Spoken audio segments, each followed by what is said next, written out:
Hola, amantes de la arquitectura y de la cultura. Bienvenidos de nuevo a estas capsulitas culturales de Jordi. Me da mucho gusto tenerles aquí de vuelta. Y hoy ya empezamos desde la vez pasada a ver arquitectos del primer tercio del siglo XX. Hoy vamos a ver a un solo arquitecto porque de ahora en adelante voy a dedicar las cápsulas a uno o como máximo dos arquitectos sobresalientes ya en el siglo XX y estamos empezando con los primeros, con los que destacaron muy al principio del siglo XX. Entonces, hoy nos toca ver a José Villagrán García, este arquitecto que va a ser un gran revolucionador de los estilos. Vamos ya a dejar de lado los estilos eclécticos del Porfiriato, aquellos estilos donde se mezclaba el neoclásico con ornamentos que recordaban el barroco, etcétera, etcétera, Art Nouveau, todo eso, y vamos a entrar de lleno ya en la modernidad, pero paulatinamente, ahorita vamos a ver por qué. Entonces, bueno, vamos a empezar con pues, las cronologías, ¿no? Rápidamente, no les voy a leer todo esto, no se asusten, esto ya, si ustedes quieren, le ponen pausa y lo leen con calma. El resumen, pues, es que este arquitecto va a nacer casi junto con el siglo, nace en 1901, o sea, es, digamos, un año más joven que el siglo XX y va a pertenecer a una familia de clase media, por lo cual, pues va a ser el ejemplo de una persona que se va a superar a sí mismo y va a lograr destacar pues en lo que él va a hacer, ¿no? En su carrera. Y bueno, poco a poco, conforme se titule y va a comenzar a dar clases casi enseguida de titularse, va a ser maestro. Y bueno, vas a renovar varias cosas, tanto en la enseñanza como en la práctica de la arquitectura. Aquí ven ustedes, pues, más o menos un resumen de todo lo que diseñó, todos los premios que ganó, que fue miembro de varias asociaciones de arquitectos, de cultura, inclusive fue asistente, no asistente, ¿cómo se dice? Colaboró para la Organización Mundial de la Salud, pero como asesor, esa era la palabra que no me llegaba. Va a ser asesor arquitectónico tanto de secretarías de Estado en México como de la misma ONU a través de la OMS, porque se va a convertir en un arquitecto especialista en hospitales. Entonces ya ahí, si quieren, le ponen pausa y le leen con calma en qué año pasó cada cosa y qué premios le dieron. Ahí lo tienen. Y bueno, vamos a empezar para no alargarnos mucho.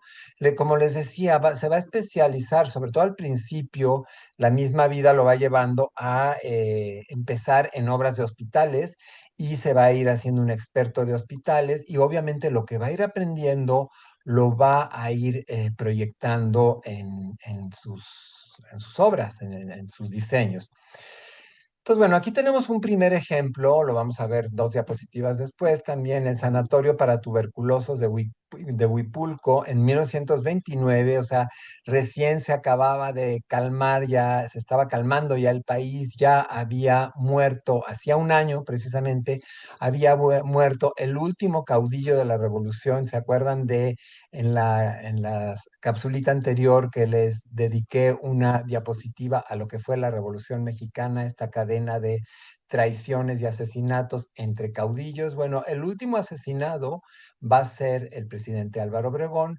En este caso no va a ser por sus enemigos políticos digamos, de la revolución, sino que lo va a matar un fanático religioso, ya lo vieron también en la capsulita anterior, lo va a matar un fanático religioso católico, pero después, años después, se va a descubrir que no fue el único balazo que recibió el presidente Obregón, sino que hubo otros que le dispararon por si el fanático religioso católico fallaba, pues que no se les fuera a ir vivo, ¿no? Entonces, bueno, fue el último personaje famoso de la revolución muerto, y a partir de ahí, con el presidente Plutarco Elías Calles, se inicia pues ya una pacificación. Va a venir todavía una guerra religiosa, pero ya va a haber chance de ir construyendo un nuevo país, de retomar las instituciones, de ir modernizando bueno, y construyendo desde cero muchas cosas que quedaron destruidas con esta guerra civil, ¿sí? Entonces,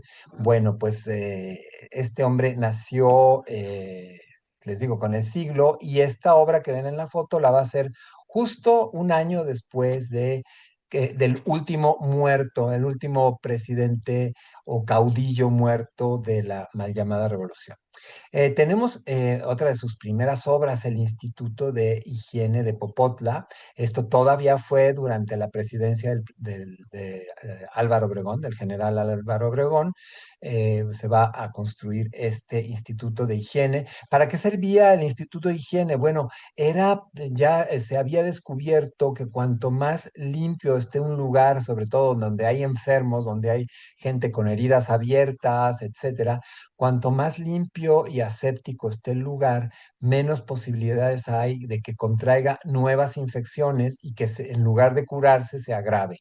Entonces, en este instituto, pues se va a enseñar a médicos, enfermeras y enfermeros todas las medidas de asepsia que deben practicarse en un hospital para evitar la propagación de bacterias, para evitar que estas bacterias o virus lleguen a las heridas abiertas del enfermo o se metan a través de sus vías respiratorias y el enfermo empeore, ¿sí? Entonces, bueno, aquí tenemos ya cómo va, pues todavía tiene más o menos el estilo, hay algunos detalles que recuerdan la arquitectura porfiriana, pero bueno, ya se va liberando de ornamentos, de adornos y va haciendo las cosas cada vez más puras, más funcionales. Les recomiendo mucho para aquellos que sepan qué es el funcionalismo, que vean las capsulitas que hice tanto del arquitecto Le Corbusier como del arquitecto Mies van der Rohe.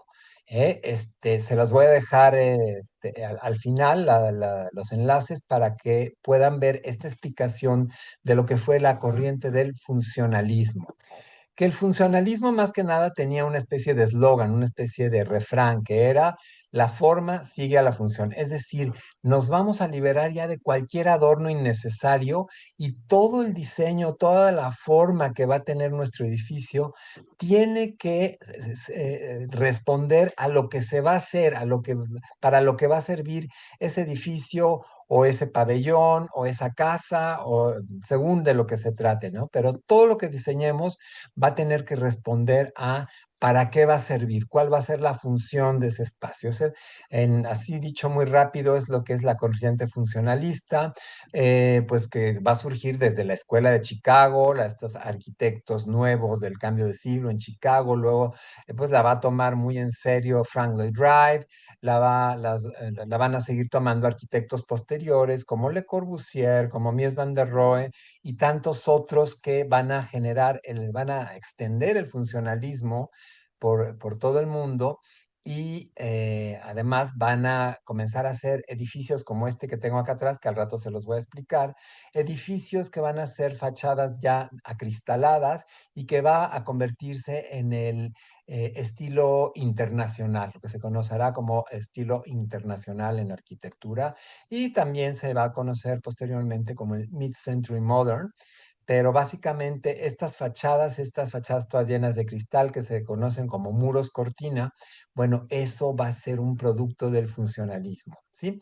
Ya no me alargo más porque ya lo había explicado en las capsulitas de Le Corbusier y de Frank Lloyd Wright. Entonces, échenles un vistazo, por favor. Entonces, bueno, vemos una vista aérea de este mismo instituto que veíamos en la diapositiva anterior, y aquí vemos cómo sigue respetando un eje central, un eje de simetría, pero en este caso, como les pongo aquí, es una simetría asimétrica. ¿Por qué? Porque no va a ser, ya no, ya rompemos un poco con la arquitectura grecorromana, la arquitectura clásica, de que partíamos el proyecto a la mitad, o sea, por el centro había un eje, y de ese eje a la izquierda había algo, y de ese eje a la derecha había lo mismo, pero pero en sentido inverso, digamos como espejeado, ¿no? Eso es lo que era un eje de simetría. Aquí va a seguir habiendo un eje de composición que nos va a regir dónde va a quedar la torre de agua, la torre, el tanque central, pues la avenida principal o la circulación principal de este instituto, pero ya no vamos a tener lo mismo de un lado que del otro.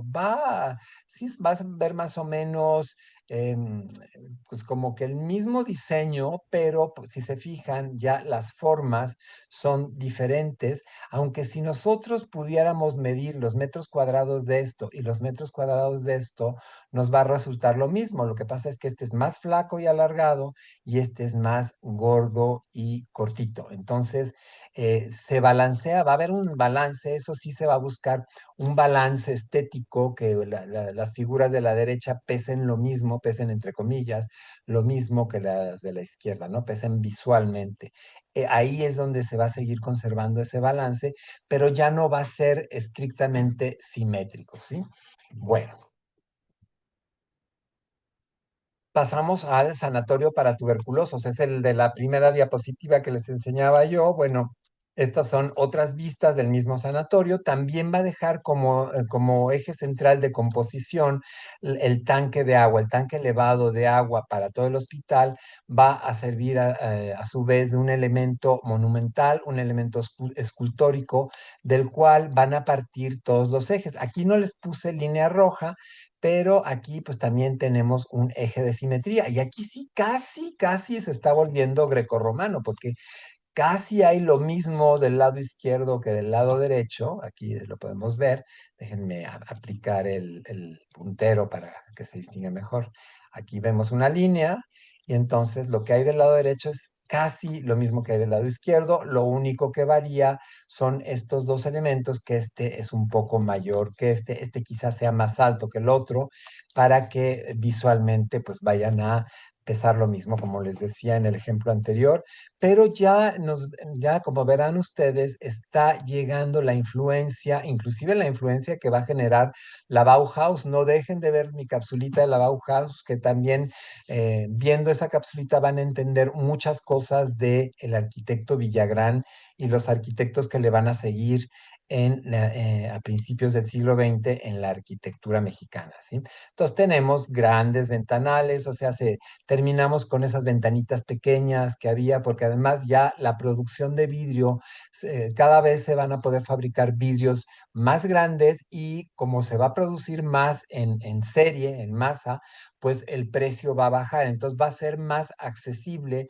tener grandes ventanales para que la luz entre dentro de los hospitales, dentro de los edificios de oficinas, etcétera, y haya una mayor salubridad. Ustedes ya seguramente saben que los espacios iluminados por el sol hay menos probabilidad de recibir contagios de bacterias, contagios de enfermedades respiratorias, etcétera, porque los rayos ultravioleta del sol matan las bacterias que flotan en el aire. Entonces, cuanta más luz entre dentro de un hospital, el aire interior será más higiénico, menos peligroso en cuanto a contagio de enfermedades. ¿Ok? Entonces, bueno, vámonos a la que sigue. El Instituto de Cardiología, aquí esta es una de sus, como digo yo, las cerezas del pastel o las pièces de résistance, porque pues ya la arquitectura funcionalista ya se nota mucho, hay prácticamente cero ornamentos y todos los elementos del edificio tienen una función y a la vez el arquitecto busca que sean lo más estéticos posibles, lo más balanceados, digamos. Aquí también se tiene un eje de composición y tenemos macizos, o sea, en la fachada equilibramos este cuerpo de la izquierda, como el cuerpo de la derecha es un poco más pequeño, ¿cómo lo vamos a equilibrar visualmente? Teniendo más espacios cerrados de fachada para que visualmente pese un poco más y entonces se balancee a pesar de que sean cuerpos de medidas diferentes, ¿sí? Entonces tenemos muy jerarquizada la entrada principal del edificio, aquí con esta cubierta que protege a los que van entrando al edificio, los protege de la lluvia o del sol excesivo, y una gran puerta que nos conduce al vestíbulo general de este Instituto de Cardiología. Es de los primeros hospitales de enfermedades cardiovasculares que se hicieron en México. Y bueno, aquí es muy evidente que, bueno, se entra a una zona administrativa, estos seguramente son oficinas. También queda muy evidente ante la fachada.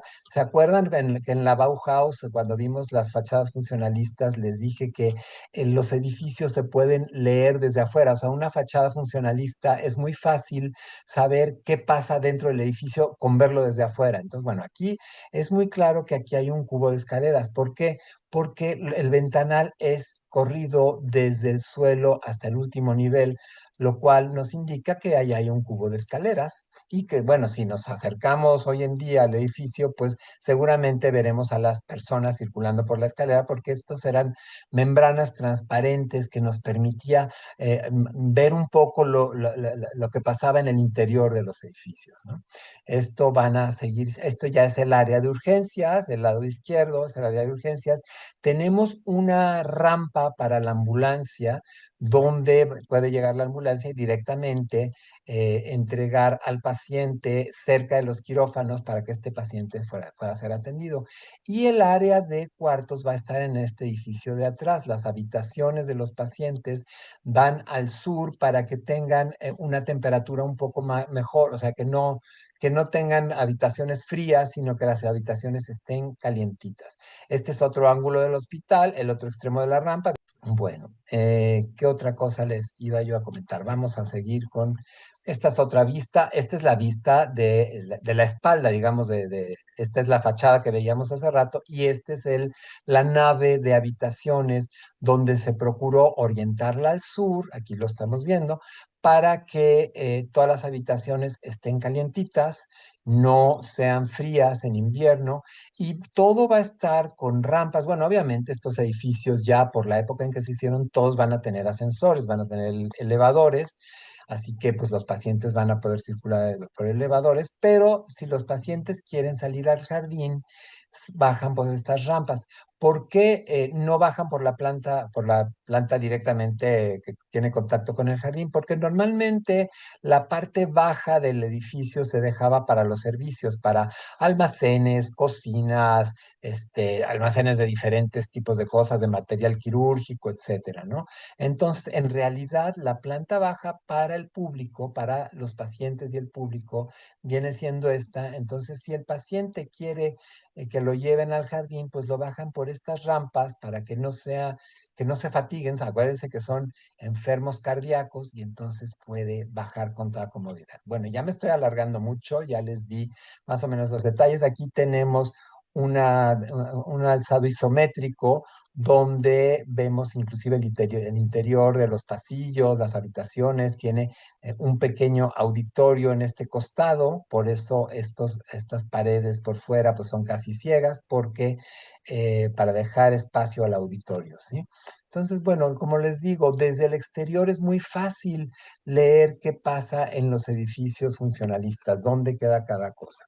Aquí tenemos también algunos premios y distinciones, que eso sí, se los dejo para que los lean ustedes. Este arquitecto ganó muchos premios internacionales y fue un arquitecto muy destacado. Entonces, bueno, ahí se los dejo para que lo puedan leer y vámonos con la que sigue, ¿no? Bueno, pues este hospital es el Hospital General Doctor Manuel G. González. Fue hecho entre el 41 y el 42 y va a ser el precursor de lo que después va a ser el centro médico. Este intentaba ser un hospital con gran capacidad de camas para, pues, para lo que en ese momento era la población del Distrito Federal, que debe haber sido entre unos 5 y 6 millones de habitantes en ese momento, por lo cual un edificio de estos, pues sí era bastante suficiente, digamos, para la demanda de camas que había, pero la Ciudad de México, posteriormente a la Guerra Civil, va a tener un incremento muy fuerte en el índice de natalidad, porque además va a tener una inmigración tremenda desde el campo. Muchos campesinos buscando oportunidades van a venir a la capital de la República Mexicana porque pues saben que es muy probable que encuentren un trabajo mucho mejor pagado de lo que ellos hacen en el campo, ¿sí? Entonces, bueno, les leo rápido para no entretenerme. Fue desde joven catedrático universitario. Se le considera como el creador de la nueva teoría de la arquitectura mexicana del siglo XX. Llegó a ser director de la Facultad de Arquitectura para el periodo 33 al 35 y fue un gran defensor del funcionalismo, lo que les contaba hace un momentito, ¿no? Y adaptó el estilo internacional a México. Sí, el estilo internacional que va a ser mucho acero, cristal, eh, pues, hormigón armado o concreto armado, eso va a ser lo básico en el estilo internacional. Bueno, los arquitectos mexicanos van a incluir materiales más tradicionales en este estilo internacional. Quizás por fuera sea de hormigón armado, pero entran ustedes a los vestíbulos y puede haber maderas, piedras, muros de piedra, cantera, etcétera, para darle una mayor calidez. O sea, digamos que mexicanizan el estilo internacional. Sí, esa va a ser la aportación de los arquitectos mexicanos a este estilo internacional. Dice, participó en la construcción de muchos hospitales públicos y privados, así como el del diseño de la ciudad universitaria. La ciudad universitaria en esta capsulita, pues casi que me la voy a saltar porque voy a hablar de ella con detalle cuando veamos al arquitecto Mario Pani, que fue digamos, el director de este proyecto de ciudad universitaria en finales de los 40, principios de los 50, donde se invitó a, pues la mayoría de los arquitectos destacados de ese momento, se les invitó a participar en el proyecto de ciudad universitaria y como es algo muy grande, muy importante, le voy a dedicar su capsulita, ¿sí? Estos ya son muy posteriores, estos son ya de cuando el arquitecto Villagrán era ya muy mayor, alcanzó a diseñar estas segundas versiones, digamos, del Instituto de Cardiología, del Hospital de Cardiología. Entonces aquí vemos el Hospital de Cardiología número 2, una vista de la torre de encamados o de la torre de habitaciones, digamos, y es del 1977, ¿sí? Y ya después este gran complejo que se construyó en el sur de la Ciudad de México, donde también intervino junto con otros arquitectos, intervino para hacer este gran centro hospitalario para enfermos cardiovasculares, es el Hospital de Cardiología de la Ciudad de México, todavía en funciones actualmente, es un edificio enorme donde vienen pacientes cardiovasculares de todos los puntos de la República Mexicana cuando ya tienen algo importante, algo que tenga que ser visto por especialistas, pues los conducen a este hospital, que es donde están los especialistas más afamados en esa disciplina, en esa especialidad médica. Bueno, este es un hospital que lamentablemente ya fue demolido, pero fue de las primeras construcciones que se hicieron de lo que actualmente se conoce como Centro Médico Nacional. Y es el hospital infantil. Este lo diseñó él, también más o menos con los mismos criterios que el de cardiología. La fachada principal, que es la entrada al hospital, las oficinas, quirófanos, etcétera, todo lo que son las áreas de servicio y operación del hospital es este edificio que da al norte. ¿Por qué? Porque es una luz más pareja, menos caliente y para áreas de trabajo es más recomendable la iluminación del norte. Y para las habitaciones de los enfermos es mucho más recomendable la orientación hacia el sur o bien oriente-poniente. Entonces aquí lo que él hizo fue hacer un edificio en forma de peine y entonces estas navecitas son las crujías de las habitaciones, digamos, que miran hacia el sur, pero digamos que los ventanales van a estar orientados oriente-poniente, este-oeste, ¿sí? Para recibir el mayor asoleamiento posible, por lo que les explicaba yo en las diapositivas anteriores. Entonces dice, su especialidad siempre fueron los hospitales. Trabajó como consejero en la Secretaría de Salud y Asistencia y en el Instituto Mexicano de la Seguridad Social. varias décadas. También fue arquitecto consejero de la UNAM, inclusive llegó a trabajar como consejero para Latinoamérica en la Organización Mundial de la Salud. Bueno, eso ya se los había comentado al principio.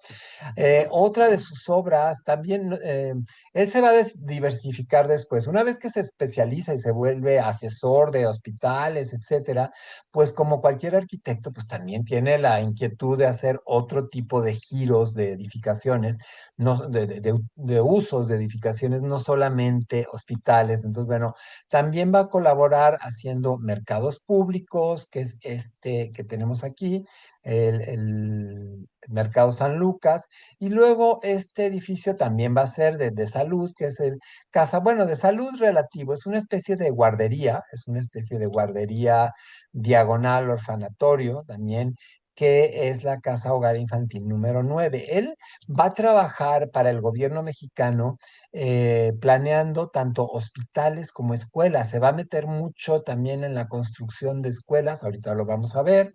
Y bueno, ahí tienen esos dos ejemplos. Otro ejemplo ya más de, digamos, de un nivel más alto de estudios, que es el centro universitario, que en realidad no es una universidad, es una escuela preparatoria. Hoy se llama sede número 6 y creo que está, todavía sobrevive, está en Nicolás San Juan 724 digamos, en el centro sur de la Ciudad de México, ¿sí? En una colonia llamada Narvarte. Ahí se encuentra esta escuela, que era una escuela preparatoria. Si le pusieron centro universitario, probablemente pensaban ampliarlo para dar quizás algunas asignaturas de nivel universitario o simplemente porque es una escuela donde te preparas ya para entrar a la universidad. Por eso se llama Escuela Nacional Preparatoria. Te preparan para que tengas los conocimientos suficientes para poder ingresar a una universidad, a una especialidad. Bueno, y Villagrán también va a colaborar, no va a ser el proyecto definitivo, porque ahí intervinieron varios arquitectos, principalmente como director del proyecto estaba el arquitecto Enrique Yáñez, del cual ya haremos también su capsulita, pero él va a colaborar con los primeros planos, los planos preliminares, para lo que hoy se conoce como, bueno, hoy le llaman Centro Médico siglo XXI, algo así, o sea, algo así como Centro Médico siglo XXI, pero en esa época simplemente era el Centro Médico Nacional, ¿sí? Es un proyecto que se comenzó por la Secretaría de Salubridad y Asistencia y posteriormente, no sé qué, debe haber habido problemas de presupuesto, de asignaciones presupuestales por parte del Congreso.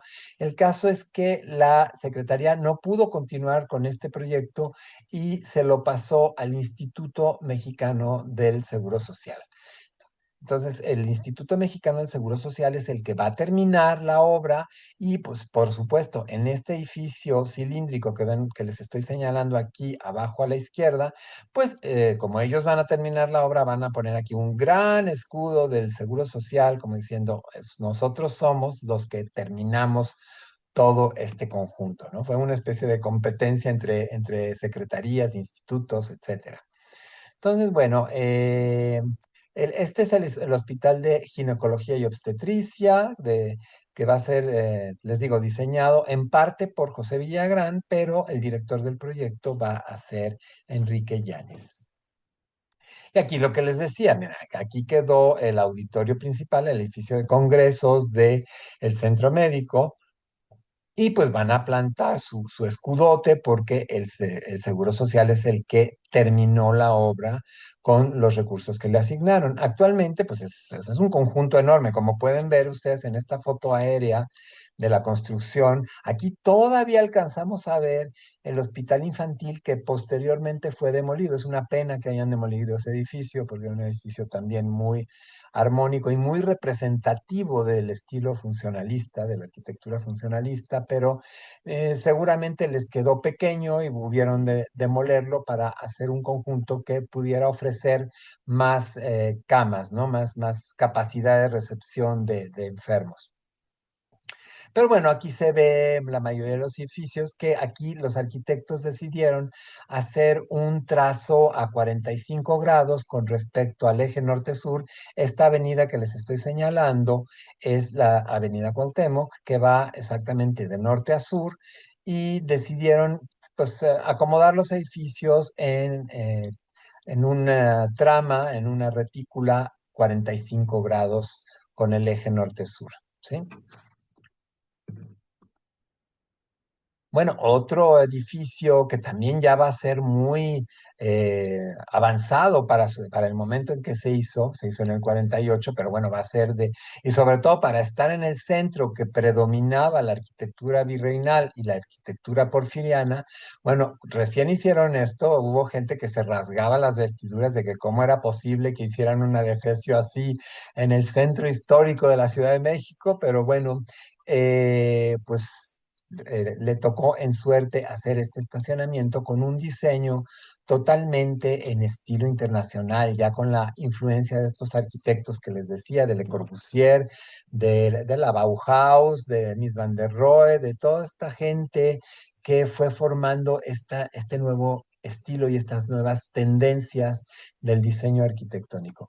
Va a ser un conjunto es un estacionamiento para o como dirían en España, un aparcamiento para los coches y en la parte trasera dejó una rampa helicoidal que fueron de los primeros diseños de rampas helicoidales en concreto armado, en hormigón armado, pues totalmente visible la estructura. Entonces es una rampa, digamos, rampa escultórica, por decirlo así, porque este tipo de diseños, pues era la primera vez que aparecían en México y eran, pues, de un cálculo estructural, pues, muy audaz para esa época, ¿no? Muy, muy revolucionario.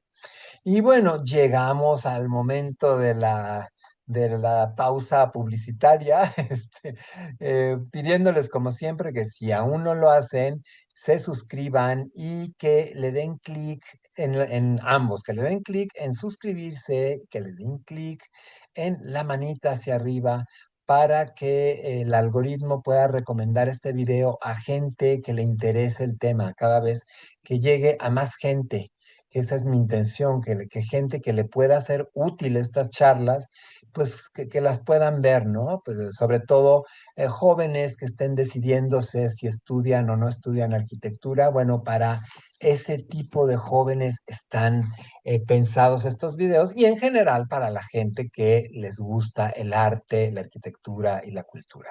Continuemos. Bueno, el arquitecto, pues como todos los arquitectos, nuestra máxima ilusión es podernos hacer nuestra casa, ¿no? Entonces, él cumplió con esta ilusión en el año 35, ya totalmente influenciado por este estilo internacional, por este estilo Le Corbusierano de las ventanas horizontales, grandes ventanales, de estos alerones. También puede verse la influencia de Frank Lloyd Wright con estos alerones que sobresalen de la fachada, en fin, la jerarquía de lo que es la entrada principal a la casa, la entrada de peatones y también la entrada de la cochera. ¿Sí? Y les digo, es muy fácil leer estos edificios. Aquí pues tiene un mirador, seguramente hay un salón mirador aquí arriba, aquí pues les digo, es la entrada principal de la casa. Esta ventanita seguramente son las áreas de servicios, quizá haya el cuarto del personal de servicio, en la cochera, pequeños almacenes, etcétera, ¿no? Entonces sí es relativamente fácil leerlo. Aquí en este caso, probablemente la escalera quedó oculta detrás de este espacio ciego en la pared, en la fachada, probablemente ahí quedó la escalera que sube a la planta alta. Aquí tenemos un interior con precisamente estos grandes ventanales, que es esta especie de sala, mirador, porque bueno, estar en un segundo piso en esa época podías mirar muy lejos. Hoy en día no puedes mirar más que al edificio de enfrente, pero en esa época todavía había muchos terrenos baldíos en estas zonas, en estos barrios o colonias. Entonces, tenías la oportunidad desde el segundo piso de tu casa de ver hacia lo lejos, ¿no? Inclusive ver los volcanes, el Popocatépetl y el Iztaccíhuatl se podían ver todavía en esa época desde zonas centrales de la Ciudad de México. Hoy en día es prácticamente imposible. Tenemos la escalera que sube a la planta alta, como les decía hace un momento, la vista a través de este ventanal, que les digo, tenías una vista hacia lo lejos. Yo les aseguro que hoy en esta casa, desde este salón, si todavía existe, si no han demolido la casa, desde este salón no puedes ver más que a la ventana del edificio enfrente, no hay más. Sí, porque no se han respetado muchos lineamientos, como les decía en la capsulita anterior, lineamientos de restricciones en la altura de los edificios. Aquí pudo más la especulación, en la Ciudad de México siempre ha podido más la especulación y no se respetan muchos lineamientos de restricciones de alturas, de remetimientos de la fachada, etcétera, etcétera. Y bueno, aquí alcanzamos a ver el área de salón y comedor, sala de estar y comedor, con una chimenea en la parte intermedia. Y bueno, vamos con la que sigue. Eh, Él proyectó también el cine Las Américas, también una obra innovadora. Miren esta rampa con tanta influencia del arquitecto Le Corbusier, sostenida por estos pilotis, que estos pilotis en otras zonas, tanto de México como de otras partes del mundo, donde no hay sismos, donde no tiembla la tierra, estas columnas podrían ser mucho más esbeltas, pero precisamente el diseño antisísmico nos obliga a hacer las columnas mucho más gruesas para resistir los movimientos horizontales de un sismo, ¿sí? O un seísmo, también en España sé que no les dicen sismos, sino seísmos. Bueno, pues aquí tenemos la fachada principal. Es un edificio que se diseñó, aparte de contener un cine, una sala cinematográfica, pues también tiene un pequeño centro comercial en la parte inferior. Aquí alcanzamos a ver un restaurante con sus mesas hacia la calle, hacia la acera.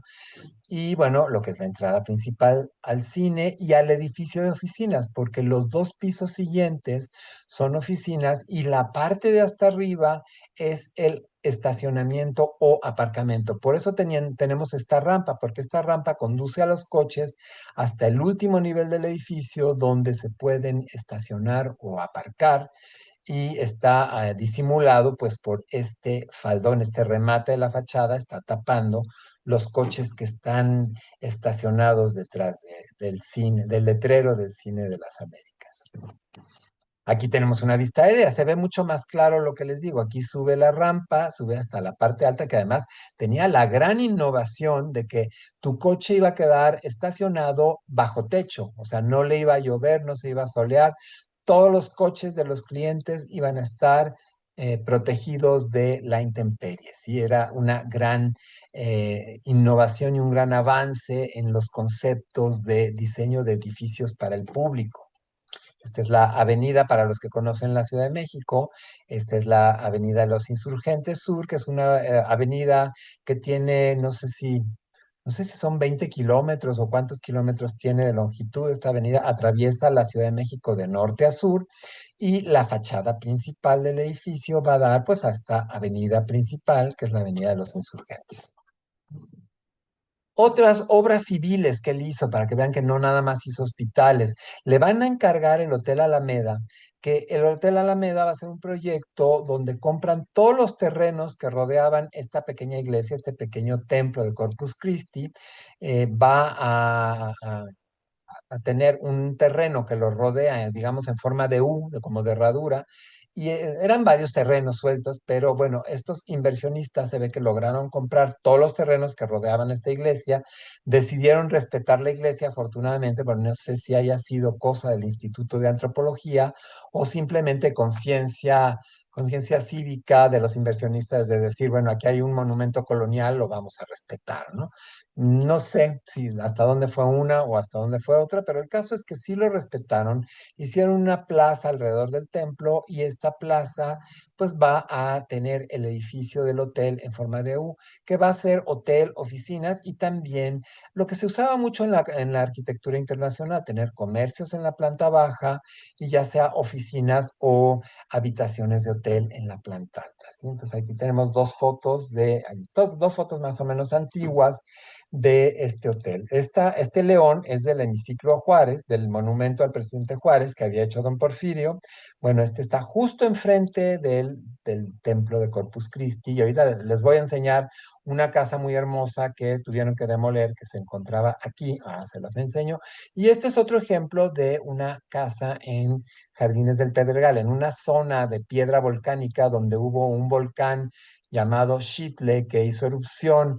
Me parece que fue a principios del siglo XIX cuando este volcán hizo erupción, dejó todo el sur de la Ciudad de México, lo dejó cubierto de lava, y son estas rocas que ustedes pueden ver aquí, que son pues la lava que dejó el volcán, y muchas casas se construyeron sobre de la lava porque constituía una excelente cimentación, ¿no? La capa de lava pues es una cimentación perfecta para un edificio que no sea muy pesado. Aquí tenemos una vista de frente, que es justo la vista que ven ustedes detrás de mí, también es la misma imagen, que es la iglesia de Corpus Christi, que quedó envuelta por este edificio. Digo, es una lástima que hayan demolido algunos edificios muy valiosos que había alrededor, pero creo que el resultado fue bastante decoroso, bastante aceptable, porque envolvió una estructura de arquitectura internacional, envolvió a una estructura virreinal, dejándole un espacio de respiración alrededor del templo, ¿sí? Y bueno, esta foto es la que les quería enseñar. Esta fue la primera casa más o menos grande, la casa más o menos importante que se construyó don José Yves Limantour, el secretario de Hacienda del Porfiriato, el que manejó la economía de México durante 34 años, el genio de las finanzas que levantó la economía mexicana. Bueno, esta fue su primera casa que se construyó, digo, más o menos grande. Había estado en otras más pequeñas, pero esta es la primera grande. Después se va a cambiar a una que les enseñaba yo en diapositivas pasadas, donde está la Glorieta del Caballito, que estaba la casa de Ignacio de la Torre. Bueno, él va a ser el vecino de enfrente de Ignacio de la Torre, donde termina esta avenida, precisamente terminando esta avenida aquí hacia la derecha. Bueno, ahí estaba la Glorieta, está todavía la Glorieta del Caballito, y lamentablemente pues ya también todas las casas porfirianas que rodeaban la Glorieta del Caballito pues ya todas fueron destruidas, ¿sí? Entonces, bueno, esta casa en este estilo tan afrancesado, tan típico del porfiriato, fue demolida para dar paso al Hotel Alameda en el año de 1960. Bueno, esta es la fábrica SF. Si alguno de ustedes sabe, no pude averiguar qué significa SF.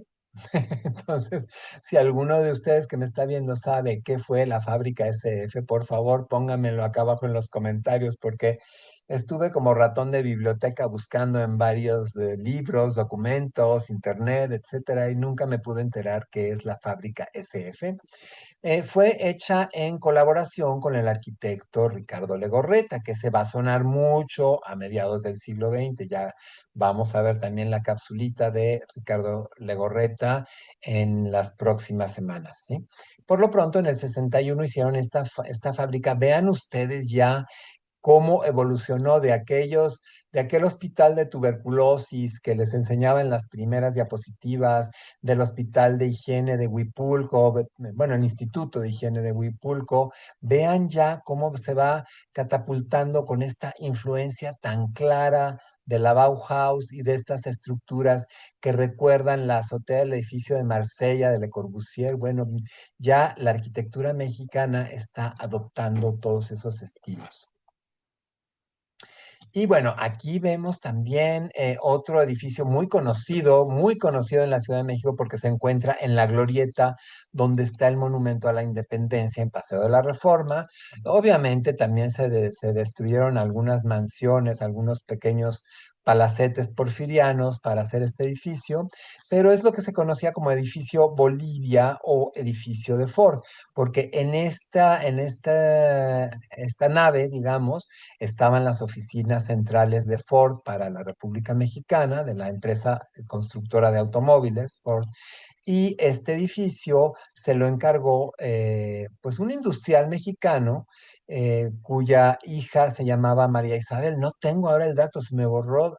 Lo tenía en la memoria, pero no me acuerdo en este momento del nombre del industrial cuya hija se llamaba María Isabel y decidió asociarse con la cadena hotelera Sheraton y a este hotel, a este edificio, le pusieron el María Isabel Sheraton. Y durante muchos años, aquí en este muro que les señalo, había un letrero muy grande que decía Hotel María Isabel Sheraton.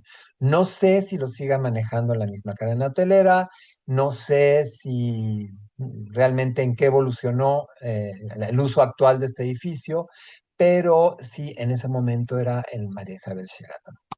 Y bueno, otra vez la fábrica SF, pero son esas formas que vimos en la diapositiva anterior de la fábrica SF, pues no son más que tragaluces, obviamente orientados al norte, porque para áreas de trabajo la luz debe entrar siempre del norte, porque es la luz menos cálida y más pareja durante todo el día, no ofrece sombras ni reflejos para que los empleados puedan trabajar de una forma más cómoda, segura e higiénica, ¿sí? Por eso todas estas tragaluces de todas las naves industriales, por lo general, si es un buen diseño, dan hacia el norte, ¿sí? Por lo que les acabo de explicar.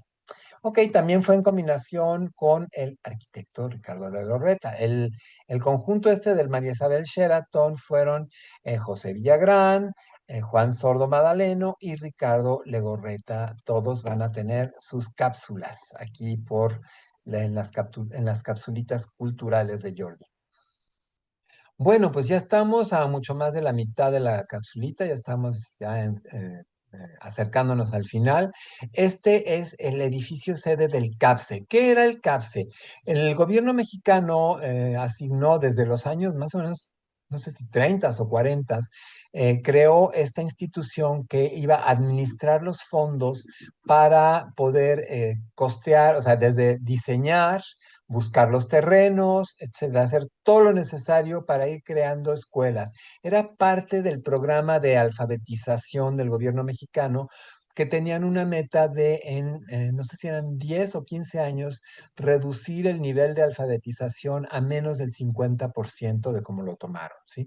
Entonces, se creó el CAPSE precisamente para diseñar las escuelas, construirlas y administrar los fondos para la construcción de estas escuelas. Y, por ejemplo, aquí hay un ejemplo de las aulas pues prefabricadas prácticamente, eran fabricadas en taller y ensambladas en obra, eran edificios muy, muy rápidos de hacer, de muy bajo costo y podían ir abriendo nuevas escuelas a un ritmo muy acelerado para que cada vez hubiera menos analfabetos en el país y gente más preparada, o sea, poder ir preparando a las nuevas generaciones para poder llegar, que se les cumpliera su sueño de llegar a cursar una carrera universitaria. ¿Sí? Y bueno, el edificio es precioso, o sea, el edificio es así como el epítome de la arquitectura internacional, pero este edificio en particular me parece de una elegancia brutal, con una influencia muy fuerte, yo le siento, del arquitecto Niemeyer, del Palacio de la Presidencia de Brasilia, del edificio del Congreso de Brasilia, tenía espacios muy parecidos a estas fuentes, o sea, dejar este espacio interior con un espejo de agua para que trabajar en estas oficinas sea realmente un placer poder estar ahí. Bueno, realmente me gusta mucho el resultado de este edificio, muy sencillo, muy al punto, ¿no? Como se dice, con los materiales necesarios para, número uno, para dar una imagen de un México moderno y hacer un edificio monumental con muy pocos elementos. Aquí tenemos una vista del espejo de agua que tú trabajabas, podías tener aquí tu escritorio y al lado tuyo pues había un espejo de agua con estas fuentes que les mostraba hace rato. Se ve que cuando hicieron esta foto las fuentes estaban apagadas o será otra zona del edificio quizás, pero bueno, el caso es que vean pues lo hermoso que era trabajar, ¿no? Que sería trabajar en este edificio. Tengo entendido que sigue en funciones, este edificio sigue siendo para oficinas, no, tengo entendido que ya no es del CAPSE, sino de otra institución, pero vean qué armonioso poder tener el gusto de ir a trabajar a estas oficinas, ¿no? Dice, siguiendo con los principios de la obra de Mies van der Rohe, Le Corbusier, Niemeyer o Neutra, y al mismo tiempo logró materializar el deseo de mostrar la estabilidad y grandeza del Estado a través de materiales y formas sencillas pero contundentes, y consolidar la idea de un México moderno. Sí, pues prácticamente lo que les acabo de decir. Y un ejemplo de las escuelas que diseñaba el CAPSE. A las había prefabricadas y las había de obra tradicional. Pues conforme más importante fuera la ciudad, pues se hacían obras más resistentes al paso del tiempo, ¿no? Y bueno, las prefabricadas eran para lugares de difícil acceso, o sea, escuelas en la sierra, en las montañas, donde era más fácil transportar los materiales y armarlos que llevar materiales y hacer una obra de tipo tradicional, ¿no? Bueno, pues estamos ya en las últimas diapositivas. El arquitecto Villagrán nos deja. Se va el 10 de junio de 1982, o sea, bueno, tuvo bastantes años de producción. Este arquitecto va a ser muy prolífico y pues bueno, finalmente pues se va, nada es eterno. Y aquí les dejo dos imágenes también de pues ya esta arquitectura tan funcionalista, tan de estilo internacional, con estas formas tan armónicas, pero que son formas que a la vez tienen una función, tienen una utilidad, no son nada más por capricho, o sea, ya no hay ornamentos puestos por capricho, sino que todo tiene una utilidad, ¿sí? Y a la vez, pues se hace un resultado muy estético, muy sencillo, muy limpio, son diseños muy limpios.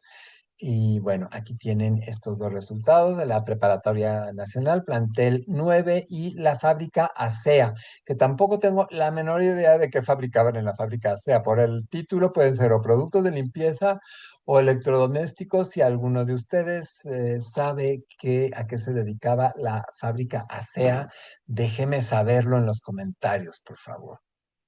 Y bueno, pues me despido de ustedes.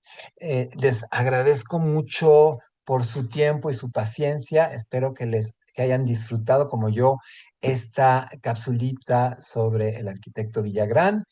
Y mis agradecimientos, como siempre, a estas personas que ven ustedes en esta lista, han sido siempre mis motivadores para hacer estas cápsulas. Les agradezco mucho y nos vemos en la siguiente. No se la pierdan, ¿eh? Nos vemos para la siguiente capsulita. Hasta luego.